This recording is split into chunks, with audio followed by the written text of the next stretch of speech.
I think this is something that people should understand. Viruses don't want to kill their hosts. They want to use their host, in this case us, to replicate, and then make sure that the host coughs and spreads the virus to its next host. And as long as the host is alive and coughing, that's the best thing a virus can ask for. Simplistically, all of us here, living creatures, are basically here to make copies of ourselves, to reproduce. And as I talk about in the plant paradox, once you make copies, you're in a way, you've done your job, and you ought to get out of the way and you don't let your kids and grandchildren take over.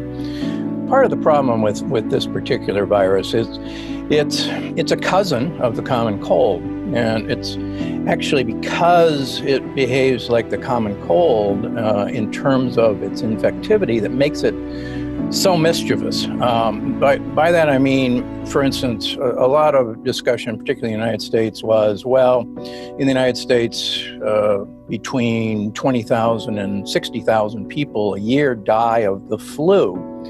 And early on in this coronavirus crisis, people said, well, why are we getting so upset? Because we accept that 20 to 60,000 people every year are going to die of the flu, and we don't socially distance, we don't isolate, and why should we this time? And I think the important thing for people to realize is that the flu, while certainly deadly, is not nearly as infectious, number one, as this COVID-19. And the flu has a very short incubation time. Usually within 48 hours of exposure, if you're going to develop the flu, you know it. And you know it quite dramatically, headaches, fevers, you want to go to bed, you don't want to move. And so you know when you have the flu, and quite frankly, most people, when they have the flu, aren't out about spreading it. I've been an intensivist for over 40 years, and we, in 40 years in the United States, with major flus, the H1N1, other major flus, never overwhelmed our ability to ventilate patients. We never overwhelmed our ICUs. Yeah, we got busy, certainly, but we never overwhelmed our ability to ventilate patients with the flu. With the coronavirus, the problem is we're beginning to realize that many people have been infected with this, and they have a mild illness or don't even have any symptoms. Very much like many people who catch a cold, think it's an allergy, or, I just got the sniffles and that's about it.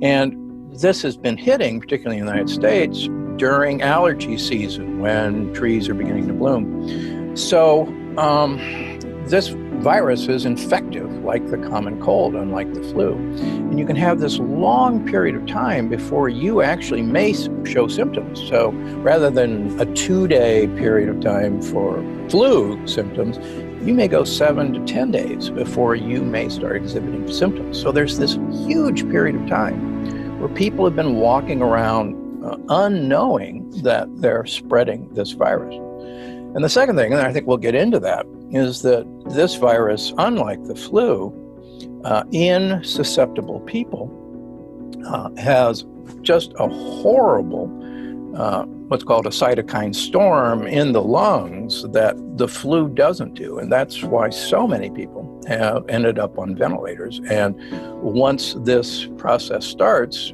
at the moment, we don't have a good treatment to stop it, except for trying to wait it out by having people on ventilators.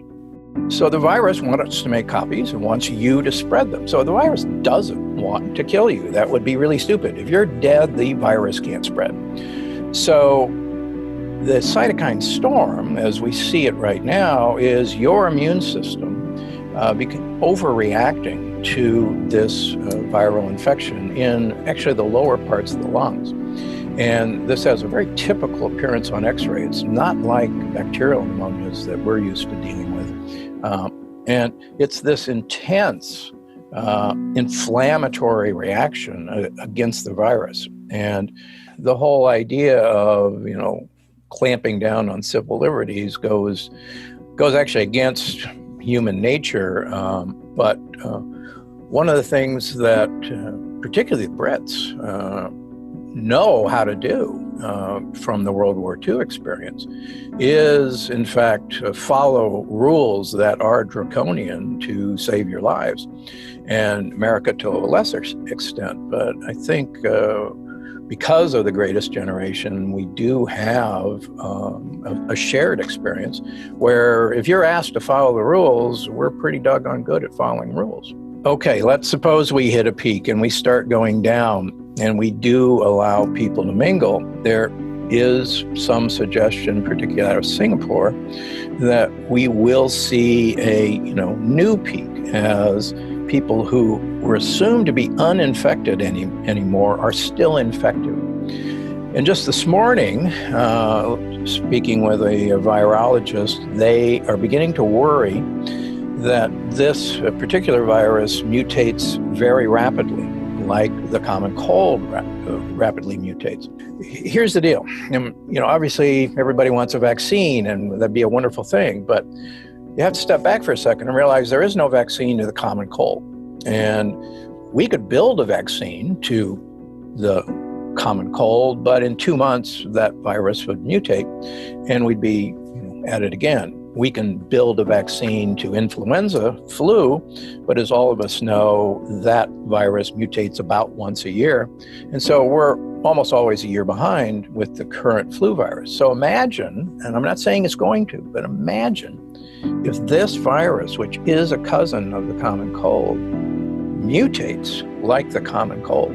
And then all these projections are sadly much lower than what may happen. So there's two things that can happen. If it's a seasonal virus, we're going to get a break, but that means it's probably going to be back next fall and winter, hopefully in its same form.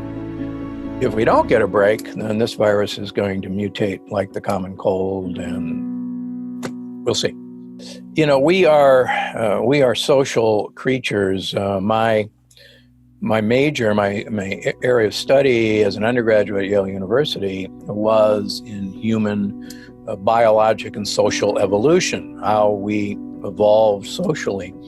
And we are, like all other great apes, incredibly social beings, and incredibly important to have individual contact. Now, we don't pick fleas off of each other much anymore, but the entire social grooming, the entire social networking is very, part of our biologic makeup. And there was no question in my studying of social grouping as we evolved that this was a incredible driving force of what actually made humans rather than just great apes. Actually, the whole idea of face interaction, of looking at expressions, of watching eyebrows move up and down. One of the arguments against social media in general, or text messaging or Twitter, is you don't actually see facial expressions as someone is either praising you or cutting you to ribbons on social media. And it's that person-to-person interaction that we as a species thrive on and need. And I think that's why you see this uptick in depression, in suicides, in alcohol consumption.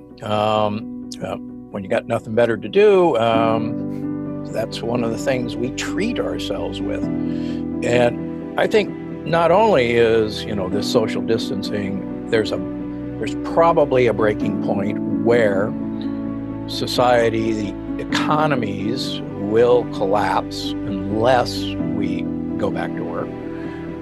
Or simultaneously, our entire psyche may collapse unless we have a way to interact.